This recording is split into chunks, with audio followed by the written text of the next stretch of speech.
ಒಬ್ಬ ನಿರ್ದೇಶಕರಾಗಿ ನೀವು ಅರ್ಜುನ್ ಜನ್ಯ ಅವರ ನಿರ್ದೇಶನವನ್ನು ಎಷ್ಟು ಎಂಜಾಯ್ ಮಾಡಿದ್ರಿ? ಅಂದರೆ ನಿರ್ದೇಶಕರಾಗಿ ನೀವು ಅವ್ರನ್ನ ಹೇಗೆ ಅನಲೈಸ್ ಮಾಡ್ತೀರಿ? ದೊಡ್ಡ ಹಠವಾದಿ, ಅವ್ರಿಗೆ ಏನು ಕ್ವಾಲಿಟಿ ಬೇಕೋ ಅಲ್ಲಿ ತನಕ ಅವ್ರು ಬಿಡಲ್ಲ. ಅದು ಬಹಳ ಕಷ್ಟ. ಅಂದರೆ ಏನು ಗೊತ್ತಾ, ನಾನೀಗ ಮಾಡುವಂಥ ಸಿನಿಮಾಗಳೆಲ್ಲ ಸಣ್ಣ ಬಜೆಟ್ಗಳೆಲ್ಲ ಸಿನಿಮಾ ಆಗಿದೆ, ಆಗ ಆ ಪ್ರೆಷರನ್ನು ತಡ್ಕೋಬೋದು. ಬಟ್ ಇಷ್ಟು ದೊಡ್ಡ ಬಜೆಟಲ್ಲಿ ಈಗ ನಾವು ಅನೌನ್ಸ್ ಮಾಡಿದ್ದೀವಿ ಡೇಟು, ಆದರೂ ಮತ್ತೆ ಪೋಸ್ಟ್ಪೋನ್ ಆಗ್ತಾ ಇದೆ. ಬಟ್ ಅದನ್ನು ನಾವು ಬಿಟ್ಕೊಡಲ್ಲ ಅನ್ನೋವಂಥದ್ದಕ್ಕೆ ತುಂಬ ಧೈರ್ಯ ಬೇಕು. ಆ್ಯಂಡ್ ಅದ್ರ ಜೊತೆಗೆ ಆ ಕ್ವಾಲಿಟಿನ ಅಚೀವ್ ಮಾಡ್ಬೋದು ಅನ್ನೋವಂಥ ಒಂದು ಧೈರ್ಯ ಇದೆ ಅಲ್ವಾ, ಅದಕ್ಕೆ ತುಂಬ ದೊಡ್ಡ ಥ್ಯಾಂಕ್ಸ್ ಹೇಳ್ತೀನಿ. ಅವ್ರಿಗೆ ಫುಲ್ ಮಾರ್ಕ್ಸ್ ಸರ್. ಜನ ಆಡಿಯನ್ಸು ಅಷ್ಟು ಮಾರ್ಕ್ ಕೊಡ್ತಾರೆ ಅಂತ ನನಗೆ ನಂಬಿಕೆ ಇದೆ. ಸಿನಿಮಾ ಮಾಡುವಾಗ ಸಣ್ಣ ಬಜೆಟಲ್ಲಿ ಇರ್ತೀರಿ ನೀವು, ಆಮೇಲೆ ಬಿಡುಗಡೆ ಆದ್ಮೇಲೆ ದೊಡ್ಡ ಬಜೆಟ್ ಹಾಕಿದ್ದು ಬಜೆಟ್ ಆಗಿದ್ದು. ನೀವು ಒಬ್ಬ ನಿರ್ದೇಶಕರಾಗಿ ಬೇರೆ ಬೇರೆಯವ್ರ ಜೊತೆ ನಿರ್ದೇಶನದಲ್ಲೂ ಕೂಡ ತಾವು ಆ್ಯಕ್ಟ್ ಮಾಡಿದ್ರಿ ಅನೇಕ ಸಿನಿಮಾಗಳಲ್ಲಿ. ಆದರೆ ಒಬ್ಬ ನಿಮ್ಮೊಳಗಿರುವಂಥ ನಿರ್ದೇಶಕ ಈ ಸಿನಿಮಾವನ್ನೇ ಹೇಗೆ ನೋಡಿ? ನಾನು ವಿದ್ಯಾರ್ಥಿ ಆಗಲ್ಲ, ನನಗೆ ಅದು ಸ್ವಲ್ಪ ಪ್ರಾಬ್ಲಮ್. ಸ್ವಲ್ಪ ನಾನು ವಿದ್ಯಾರ್ಥಿಯಾಗಿ ಇರ್ತೀನಿ, ಏನಾದ್ರು ನಾನು ಕೇಳ್ಬಿಟ್ರೆ ಸ್ಟಾರ್ಟ್ ಮಾಡ್ಬಿಡ್ತೀನಿ. ಇಲ್ಲ ಇದು ಓಕೆ ಅಲ್ಲ ಅಂದರೆ ಶುರು ಅನ್ನೋದು, ಅಲ್ಲ ಇದು ಹಿಂಗಿದ್ರೆ ಚೆನ್ನಾಗಿರುತ್ತೆ. ಆದಷ್ಟು ಅವಾಯ್ಡ್ ಮಾಡ್ತೀನಿ.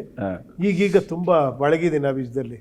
ಶಿವಣ್ಣ ಅಂತವ್ರನ್ನ ನೋಡಿ ಸ್ವಲ್ಪ ಆರ್ಟಿಸ್ಟ್ ಆಗಿದ್ದಾಗ ನಾನು ಆರ್ಟಿಸ್ಟ್ ಆಗಿರ್ಬೇಕು ಅಷ್ಟೇ ಅಂತ. ಅರ್ಜುನ್ ಜನ್ಯ ಅವರ ಅಪ್ರೋಚ್ ಹೆಂಗೆ ಅನ್ನಿಸ್ತು ನಿಮಗೆ ಈ ಸಿನಿಮಾ? ಇಲ್ಲ, ಯಾಕಂದ್ರೆ ಅವರೆಲ್ಲ ತೋರಿಸೇ ಬಿಟ್ಟಿದ್ರು ಎಲ್ಲ. ಹಿಂಗೆ ಇದೇ ಶಾರ್ಟು ಅಂತೆಲ್ಲ ಮಾಡ್ಕೊಂಡ್ಬಿಟ್ಟಿದ್ರು ಅವರು. ಅವ್ರು ಹೇಳೋದಂಗೆ ಅಷ್ಟು ಕ್ಲಾರಿಟಿ ಇತ್ತು ಅವ್ರಿಗೆ. ಇಲ್ಲ ಸರ್ ಇದು ಹಿಂಗೆ ಅಂತ ಗೊತ್ತಾಗೋದು. ಅವ್ರು ನಕ್ಕೊಂಡು ಹೇಳ್ತಿದ್ರು ಕೂಡ, ನೀನು ಜಾಸ್ತಿ ಮಾತಾಡ್ಬೇಡಪ್ಪ ನಾನು ಇಷ್ಟೇ. ನಗ್ತಾನೆ ಸಾಕು. ಎರಡು ರೀತಿ ಇರೋದು ಗೊತ್ತಾ, ನಕ್ಕೊಂಡು ಬೈದ್ರು ಬೇಜಾರಾಗಲ್ಲ, ಕೋಪ ಮಾಡ್ಕೊಂಡು ಹೊಗಳಿದ್ರು ಬೇಜಾರಾಗುತ್ತೆ ಆ ಥರ ಅದು. ಆದರೆ ಶಿವಣ್ಣ, ಡಿಸೆಂಬರ್ ತಿಂಗಳು ಒಂದು ರೀತಿಯಲ್ಲಿ ಕನ್ನಡ ಸಿನಿಮಾಗಳಿಗೂ ಕೂಡ ಒಂದು ಸುಗ್ಗಿ ಕಾಲದ ರೀತಿಯಲ್ಲಿ ನಾವು ಇದನ್ನು ನೋಡ್ತಾ ಇದ್ವಿ. ಡಿಸೆಂಬರ್ 25 ಯಾವತ್ತೂ ಕೂಡ ಕನ್ನಡದ ಸಿನಿಮಾಗಳು ತುಂಬ ಒಳ್ಳೆಯ ಹಿಟ್ಗಳನ್ನು ಕೊಟ್ಟಿರುವಂಥ ಸಿನಿಮಾ ಕನ್ನಡ ಇಂಡಸ್ಟ್ರಿಯಲ್ಲಿ ಕೂಡ ಬಂದಿದ್ದಾವೆ. ಇದು ಡಿಸೆಂಬರ್ 25ಕ್ಕೆ ರಿಲೀಸ್ ಆಗ್ತಾ ಇರುವಂಥದ್ದು. ಅಫ್ಕೋರ್ಸ್ ಕನ್ನಡದ 5 ಜನ ಹೀರೋಗಳದ್ದು ಸಿನಿಮಾಗಳು ಈ ತಿಂಗಳಲ್ಲಿ ಬಂದಿದೆ ಅಂತ ನೀವು 3, ಹಾಗೆಯೇ ಇದರ ಜೊತೆಗೆ ಇನ್ನೊಂದು ಸಿನಿಮಾ 25ನೇ ತಾರೀಕಿನಲ್ಲಿ ಮಾರ್ಕ್ ಕೂಡ ಬರ್ತಾ ಇದೆ. ಈ ತಿಂಗಳಲ್ಲಿ ದರ್ಶನ್ ಅವರ ಸಿನಿಮಾ ಕೂಡ ಬಂದಿದೆ. ಹೇಗೆ ಡಿಸೆಂಬರ್ ತಿಂಗಳು ಜನರಿಗೆ, ಕನ್ನಡದ ಜನರಿಗೆ ಯಾವ ರೀತಿಯಾದಂತಹ ಕೊಡುಗೆಯನ್ನು ಕೊಟ್ಟಿದೆ? ನ್ಯೂ ಇಯರ್ ಗಿಫ್ಟ್ ಅಂದರೆ ಹಾಲಿಡೇ, ಫಸ್ಟ್ ಹಾಲಿಡೇ, ಜನ ಎಲ್ಲ ಫ್ರೀ ಆಗ್ತಾರೆ. ಸೊ ದಟ್ ಇನ್ನು exam February March final exam ಬರುತ್ತೆ ಎಲ್ಲ ಮಕ್ಕಳಿಗೆ ಸಹ. ಸೊ ದರ್ಸ್ ಗ್ಯಾಪ್ ಆಫ್ ಡಿಸೆಂಬರ್ಲಿ ಒಂದು ರಿಲೀಫ್ ಸೀಸನ್ ಥರ ಬರುತ್ತೆ. ಸ್ವಲ್ಪ ಉಸಿರಾಡಿ ತಿರ್ಗಾ ಜನವರಿ ಸಂಕ್ರಾಂತಿ ಮುಗಿದ ಮೇಲೆ ಸ್ವಲ್ಪ the start preparing for the exams. So ಆ ಒಂದು ಬ್ಲಾಕ್ ಇದೆಯಲ್ಲ, ಅದು block any films comes, any number of films comes, it's an advantage for both the films ಅನ್ನೋದೇ ಭಾವನೆ. ಚೆನ್ನಾಗಿದ್ದಾಗ ಅದು ಬೇರೆ ಲೆವೆಲ್ ಆಗೋದು ಸಹಜ. ಅದು ನಮ್ಮ ಕೈಯಲ್ಲಿಲ್ಲ, ಅದು it depends on the pictures quality and ಜನಗಳು ನೋಡೋ ದೃಷ್ಟಿ ಮೇಲೆ ಹೋಗುತ್ತೆ. ಸೊ ಅಫ್ಕೋರ್ಸ್ ಎಲ್ಲರೂ ಬರ್ತಾರೆ, but it's a good date. ಯಾರು ಬೇಕಾದ್ರೆ ಬಂದರೂ it's nice. But everybody will have that advantage for ಈ ಡಿಸೆಂಬರ್ ಸೀಸನ್. ಅಡ್ವಾಂಟೇಜ್ ಇದೆ ಹೇಳ್ದಲ್ಲ. ಎಲ್ಲ ಮೇನ್ ಥಿಂಗ್ ಇಸ್ ಮಕ್ಕಳು, ಈ ಸ್ಕೂಲು, ಕಾಲೇಜು, ಎವ್ರಿಥಿಂಗ್. ಉಸಿರಾಡೋ ಟೈಮೇ ಈ ಡಿಸೆಂಬರ್ ಅಂತೂ ಭಾಳ ಒಂದು ತಗೊಂಡು ಹೋಗ್ತಾರೆ. ಜನವರಿ, ಆಫ್ಟರ್ ಜನವರಿ ಒಂದು ನೋಡಿ 25, 26 ಮೇಲೆ ನಮ್ಮ ಕೆಲವು ಫಿಲ್ಮ್ಸ್ ಜನವರಿನೇ ರಿಲೀಸ್ ಮಾಡಿದ್ದೀನಿ, ಫೆಬ್ರವರಿ ರಿಲೀಸ್ ಮಾಡಿದ್ದೀನಿ. ಬಟ್ ಚೆನ್ನಾಗಿದ್ರೆ any time it will go. Only thing is it depends. ಸ್ವಲ್ಪ ಆ್ಯಡ್ ಆಗುತ್ತೆ, ಸ್ವಲ್ಪ ಪ್ಲಸ್ ಆಗುತ್ತೆ. ಇದು ಸ್ವಲ್ಪ ಪ್ಲಸ್ ಆಗುತ್ತೆ. 2025 ಇದ್ದೀವಿ ಶಿವಣ್ಣ. ಇದು 21ನೇ ಶತಮಾನದ ಮೊದಲ ಕ್ವಾರ್ಟರ್ ಮುಗ್ದಂಗೆ. ಈ ಡಿಸೆಂಬರ್ ಮುಗೀತು ಅಂದರೆ ಮೊದಲ ಕ್ವಾರ್ಟರ್ ಮುಗಿದಂಗೆ, ಮೊದಲ 25 ವರ್ಷ ಮುಗ್ದಂಗೆ, ಒಂದು ಬೆಳ್ಳಿ ಹಬ್ಬ ಮುಗ್ದಂಗೆ ಈ 25 ವರ್ಷದ. ಈ 25 ವರ್ಷದ ಅವಧಿಯ ಒಳಗಡೆ ಭಾಳಷ್ಟು ಘಟನೆಗಳಾಗೋದು ಕನ್ನಡ ಇಂಡಸ್ಟ್ರಿ ದೃಷ್ಟಿಯಿಂದ ನೋಡಿದಾಗ, ಮೆಲುಕು ಹಾಕ್ತಾ ನೋಡಿದಾಗ ಅನೇಕ ವಿಚಾರಗಳು ಮನಸ್ಸಿಗೆ ಬರುತ್ತೆ. ತಾವು ಇದನ್ನು ಹೇಗೆ ಅನಲೈಸ್ ಮಾಡ್ತೀರಿ? ಯಾಕಂದರೆ December 25ಗೆ ಬರೋದ್ರಿಂದಾಗಿ 25 years everything is part of a life. It comes and goes. We have to go on. ನೋವನ್ನ ನುಂಗ್ಕೊಂಡು ಹೋಗ್ಬೇಕಾಗತ್ತೆ, ಹ್ಯಾಪಿನೆಸ್ನ ನುಂಗ್ಕೊಂಡು ಹೋಗ್ಬೇಕು. ಅದಕ್ಕೆ ಎಲ್ಲದನ್ನೂ ಅಷ್ಟೇ, ಎರಡನ್ನೂ ನಾವು ಸರಿಸಮಾನವಾಗಿ ತಗೊಂಡೋದ್ರೆ ಜೀವನ ಚೆನ್ನಾಗಿರುತ್ತೆ. ಯಾಕಂದರೆ ಒಂದನ್ನೇ ಎಕ್ಸ್ಪೆಕ್ಟ್ ಮಾಡ್ಕೊಂಡು ಹೋದರೆ ಕಷ್ಟ. ಆ್ಯಂಡ್ ಎಲ್ಲರಿಗೂ ಸ್ಪೇಸ್ ಕೊಡಬೇಕಂತ ಹೇಳ್ತೀನಿ. ವೆಲ್ಕಮ್ ಮಾಡಬೇಕು, ಅದನ್ನು ಚೆನ್ನಾಗಿ ಕಲ್ತ್ಕೋಬೇಕು.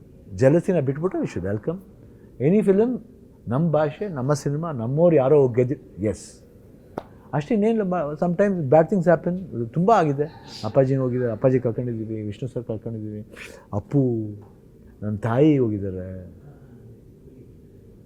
ರಾಜೇಂದ್ರ ಬಾಬುರು ಆಲ್ಸೋ ಈ past away. So lot of people have gone. ನೋವು ಇದೆ, ಜೊತೆಲಿ ಒಳ್ಳೊಳ್ಳೆ ಫಿಲ್ಮ್ಸು ಬಂದಿದೆ, ನಲಿವುಗಳು ಬಂದಿದೆ. ಸೊ ಜೀವನ ಅನ್ನೋದೇನೆ ಜೋಗಿಯಿಂದ ಹಿಡಿದು ದ ಗ್ರೇಟೆಸ್ಟ್ ಸಕ್ಸಸ್ಗಳು ಕೂಡ ಎಲ್ಲ ಬಂದಿದೆ, ಸಿಕ್ಕಾಪಟ್ಟೆ ಬಂದಿದೆ. Touch wood everything. Lot of big cinemas have come and KGF, Kantara ಅಂತ ಒಂದು ಸಿನಿಮಾ ಬಂದು ಗಾನ್ ಟು ಸಮ್ ಲೆವೆಲ್. ಹೌದು. ಸೊ ಅದೆಲ್ಲ ನಾವು always we should think good also. Bad things also happen, it goes on, should take it and go. So ಬೆಳ್ಳಿ ಮುಗೀತು, ಬಂಗಾರ ಕಾಲಿಡ್ತಾ ಇದ್ದೀವಿ. ಸೊ ಎಲ್ಲರ ಜೀವನನೂ ಬಂಗಾರ ಆಗಲಿ ಅಂತ ಕೇಳ್ಕೊಳ್ಳಿ. ಉಪ್ಪಿ ಸರ್, ನೀವು ಯಾವ ರೀತಿಯಾಗಿ ನೋಡ್ತೀರಿ? ಯಾಕಂದರೆ ಉಪೇಂದ್ರ ಸಿನಿಮಾ ದಿಂದ ಹಿಡಿದು ಈ 25 ವರ್ಷದ ಒಳಗಡೆ ಬಹಳಷ್ಟು ಇದನ್ನು, ಜೊತೆಗೆ ನಿಮ್ಮ ಒಂದು ಪ್ರಜಾಕೀಯ ಅಂತ ಕೂಡ ಸ್ಟಾರ್ಟ್ ಮಾಡಿದಿರಿ. ಪ್ರಜಾಕೀಯದ ಮೂಲಕ ನಿಮ್ಮ ಐಡಿಯಾವನ್ನು ಜನರ ಮುಂದೆ ಇಟ್ಟಿದ್ದೀರಿ. ಜನ ಇದನ್ನು ಒಪ್ಕೊಳ್ಳೋದಿದ್ರೆ ಜನ ಬದಲಾವಣೆ ಆಗುತ್ತೆ ಅನ್ನುವಂತಹ ಅಪ್ರೋಚನ್ನು, ಹೊಸ ಅಪ್ರೋಚನ್ನು ನಾವು ರಾಜಕೀಯದಲ್ಲಿ ಇಲ್ದಿರುವಂಥ ಅಪ್ರೋಚನ್ನು ನೀವು ಪ್ರಜಾಕೀಯದಲ್ಲಿ ಹೇಳಿದಿರಿ. ಈ 25 ವರ್ಷವನ್ನು ನೀವು ಹಿಂಗೆ ನೋಡ್ತಾ ಇದ್ದೀರಿ? ಇಲ್ಲ, ಅದೇ ಶಿವಣ್ಣ ಹೇಳ್ದಂಗೆ ಎಲ್ಲ ಏಳು ಬೀಳುಗಳೆಲ್ಲವೂ ನೋಡಿದ್ದೀವಿ. ನನಗೆ ಮುಂದೆ ಇನ್ನು ಸುವರ್ಣ ಯುಗ ಹೇಳಿದ್ರಲ್ಲ 50 ಅದ್ರ ಬಗ್ಗೆ ತುಂಬ ಒಂದು ಇದಿದೆ, ಕುತೂಹಲ ಇದೆ. ಯಾಕಂದರೆ ಟೆಕ್ನಾಲಜಿಕಲಿ ಚೇಂಜ್ ಆಗ್ತಾ ಇದೆ, ಸಿನಿಮಾಗಳು ಏಗಳು ಬರ್ತಾ ಇದ್ದಾವೆ, ಟೆಕ್ಸ್ಟು ವಿಡಿಯೋ, ಟೆಕ್ಸ್ಟು ಸಿನಿಮಾ ಥರ ಬರ್ತಾ ಇದ್ದಾವೆ, ಏನೋ AI ಮ್ಯೂಸಿಕ್ ಮಾಡ್ತಾ ಇದ್ದೇವೆ, ಲಿರಿಕ್ಸ್ ಮಾಡ್ತಾ ಇದ್ದೇವೆ, ಭಾಳ ಅದ್ಭುತಗಳಾಗ್ತಾ ಇದ್ದಾವೆ. ನೋಡ್ಬೇಕು ಹೆಂಗಿರುತ್ತೆ, ಇಂಡಸ್ಟ್ರಿ ಹೆಂಗೆ ತೊಗೊಳತ್ತೆ, ಯಾವ ಥರ ಅಡಾಪ್ಟ್ ಮಾಡ್ಕೊತಾರೆ ಮುಂದಿನ ಜನ್ರೇಷನ್ನು, ನಾವು ಸಿನಿಮಾ ಮಾಡೋಂಗಿದ್ರೆ ಮುಂದೆ ಯಾವ ಥರ ಮಾಡಬೇಕು, ಸಬ್ಜೆಕ್ಟ್ಸ್ಗಳು ಹೆಂಗಿರುತ್ತೆ, ಈ ಥರ ತುಂಬ ಕುತೂಹಲಗಳಿದೆ. ಬ್ಯೂಟಿಫುಲ್ ಟೈಮ್ ಅನ್ಸುತ್ತೆ, ಚೇಂಜ್ ಓವರ್ ಪೀರಿಯಡ್ ಇದು. ಒಂಥರ ರಿಯಲಿ ಕ್ಯೂರಿಯಸ್. ಎಸ್. ರಾಜ್ ಶೆಟ್ರೆ, ತಾವೇನು ಹೇಳ್ತೀರಿ? ನಾನು ಬಂದೆ ಒಂದು ದಶಕ ನಾನೇನು ಹೇಳಲಿ, ಐ ಥಿಂಕ್ ಅದೇ ಬದಲಾವಣೆಯ ಯುಗ. ಬದಲಾವಣೆಗಳು ಈಗ ಫಾಸ್ಟಾಗಿ ಆಗ್ತಾ ಇದೆ. 6 ತಿಂಗಳಲ್ಲಿ ಎಲ್ಲದೂ ಕೂಡ ಬದಲಾಗ್ತಾ ಇದೆ. ಸ್ವಲ್ಪ ಅಂದರೆ ಈಗ ಒಬ್ಬ ಮನುಷ್ಯ ಔಟ್ಡೇಟ್ ಆಗೋದಕ್ಕೆ ಒಂದು 6 ತಿಂಗಳು ಸಾಕು. 6 ತಿಂಗಳು ಅವನೇನು ಇಲ್ಲ ಅಪ್ಡೇಟ್ ಆಗಿಲ್ಲ ಅಂದರೆ ಅಲ್ಲಿ ಔಟ್ಡೇಟ್ ಆದಂತ ಅರ್ಥ. ಸೊ ಹಾಗಾಗಿ ಈ ಕಾಂಪಿಟೇಷನ್ ಜಾಸ್ತಿ ಇದೆ, ಬಟ್ ಅದೇ ಖುಷಿ ಅಲ್ವಾ.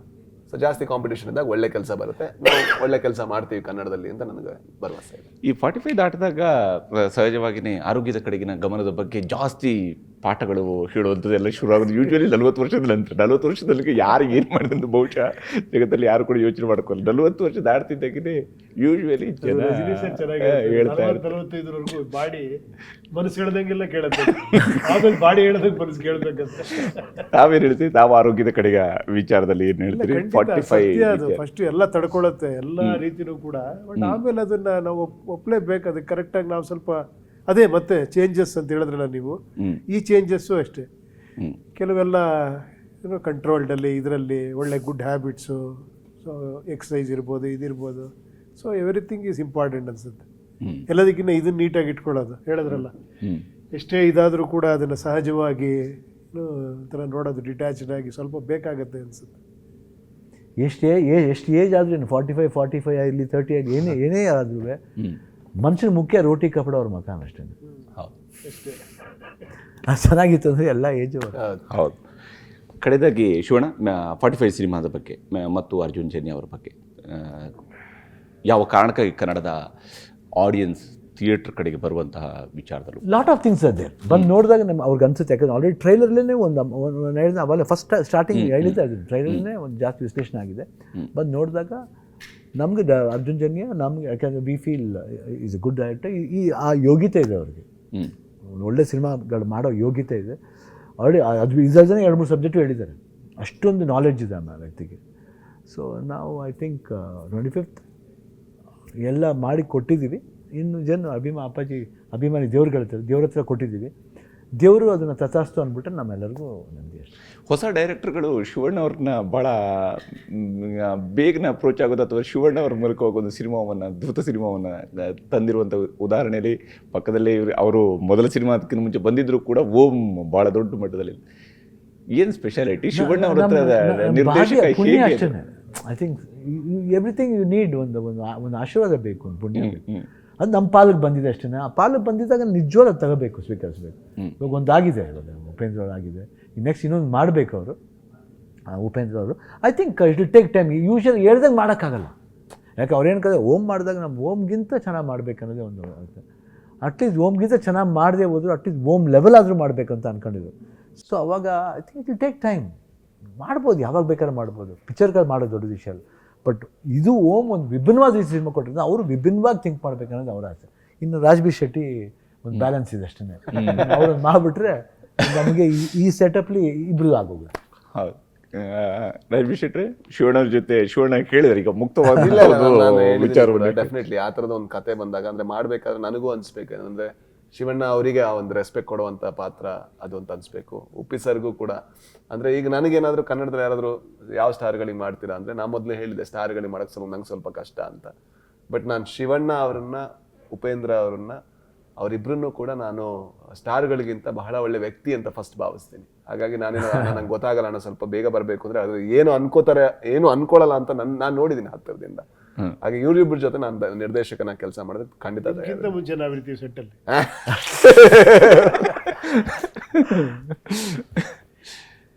ಕಡೆದಾಗಿ 45 ಬಗ್ಗೆ ಏನಿಲ್ಲ ಸರ್, ಅಂದ್ರೆ ನಾವೇನು ಪ್ರೇಕ್ಷಕರಿಗೆ ಏನು ಹೇಳಬೇಕು ಅಂತಿಲ್ಲ. ಎಲ್ಲ ಒಳ್ಳೆ ಸಿನಿಮಾಗಳನ್ನ ಇಲ್ಲಿ ತನಕ ಗೆಲ್ಸಿದ್ದಾರೆ, ಈ ಸಿನಿಮಾನು ಕೂಡ ಗೆಲ್ಲಿಸ್ತಾರೆ ಅಂತ ನಾನು ಭಾವಿಸ್ತೀನಿ. ಸೊ 25ನೇ ತಾರೀಕು ನಮ್ಮ ಸಿನಿಮಾ ಬರ್ತಾ ಇದೆ. ಸೊ ನಮಗೆ ಎಷ್ಟು ಸಾಧ್ಯನೋ ಅಷ್ಟು ಚೆನ್ನಾಗಿ ಮಾಡಿದೀವಿ, ಹಾಗಾಗಿ ಅವ್ರ ಅವಕಾಶ ಕೊಡಬೇಕು ಅಂತ ಭಾವಿಸ್ತೀನಿ ನಾನು. ಸರ್ ಇಷ್ಟೇ ಗುರುವೆ, ಖಂಡಿತ. ಏನಂದರೆ ಒಂದು ಒಳ್ಳೆ ಪ್ರಯತ್ನ, ಹೊಸದಾಗಿರುವಂಥ ಒಂದು ಪ್ರಯತ್ನ, ಇದುವರೆಗೂ ನೋಡದೇ ಇರುವಂಥದ್ದು ಹೇಳಬಲ್ಲೆ. ಯಾಕಂದರೆ ಎಷ್ಟೋ ಸಿನಿಮಾಗಳು ಎಲ್ಲ ಅಲ್ಲಿ ನೋಡಿದ್ದೀವಿ ಇಲ್ಲಿ ನೋಡಿದ್ದೀವಿ ಅನ್ಸುತ್ತೆ, ಈ ಸಿನಿಮಾ ನೋಡಿದ್ದೀವಿ ಅನ್ಸಲ್ಲ. ಅದೊಂದು ಭಾಳ ಸ್ಪೆಷಲ್ ಕತೆ ಕೇಳಿದಾಗ ನನಗನ್ಸಿದ್ದು. ಆಮೇಲೆ ಭಾಳ ವಿಭಿನ್ನವಾಗಿ ಅಪ್ರೋಚ್ ಮಾಡಿದ್ದಾರೆ, ವಿಷುವಲಿ ಇರ್ಬೋದು, ಇದಿರ್ಬೋದು. ಆಮೇಲೆ ಕಾಂಬಿನೇಷನ್ನೇ ಭಾಳ ಇದಾಗಿದೆ, ಬೇರೆ ಥರ ಇದೆ. ಆಮೇಲೆ ಅವ್ರು ಮ್ಯೂಸಿಕಲ್ಲಿನೂ ಕೂಡ ಚೆನ್ನಾಗಿ ಕೆಲವರು ಮ್ಯೂಸಿಕಲ್ಲಿ ಎತ್ತೋದಿದೆಯಲ್ಲ ಅವ್ರಿಗೆ. ಮ್ಯೂಸಿಕ್ ಡೈರೆಕ್ಟರ್ ಒಂದೇ ಒಂದು ಸಾಂಗ್ ಇಲ್ಲಿರುವಂತ ನೋಡಿ, ಅದು ಯಾಕಂದ್ರೆ ಇಡೀ ಸಿನಿಮಾನೇ ಸಾಂಗ್ ಥರ ಮಾಡಿದ್ದಾರೆ ಅವರು. ಪ್ರೊಡ್ಯೂಸರು, ಅದು ಕಾಂಬಿನೇಷನ್ ನೋಡಿ, ಅವಳು ಒಳ್ಳೆ ಪ್ರೊಡ್ಯೂಸರು, ಒಳ್ಳೆ ಡೈರೆಕ್ಟ್ರು, ಒಳ್ಳೆ ಆರ್ಟಿಸ್ಟ್ಗಳು ಎಲ್ಲ ಸೇರಿದಾಗ ಮ್ಯಾಜಿಕ್ ಆಗುತ್ತೆ ಅದು. ಹೌದು. ಸೊ ಅದು ಒಬ್ಬರು ಹೆಚ್ಚು ಕಡಿಮೆ ಆದರೂ ಕಷ್ಟ ಅದು ಆ್ಯಕ್ಚುಲಿ. ಅಂದರೆ ಎತ್ತಿ ಏರಿಗಿಳಿದ್ರೆ ಎಮ್ಮೆ ನೀರುಗಿಳಿತದೆ ಅಂತ. ಬಟ್ ಇದೇನೋ ಹಂಗೆ ಕಾಣಿಸ್ತಾ ಇದೆ, ಮ್ಯಾಜಿಕ್ ಆಗೋ ಎಲ್ಲ ಲಕ್ಷಣಗಳು ಕಾಣಿಸ್ತಾ ಇದೆ. Yes, okay, thank you.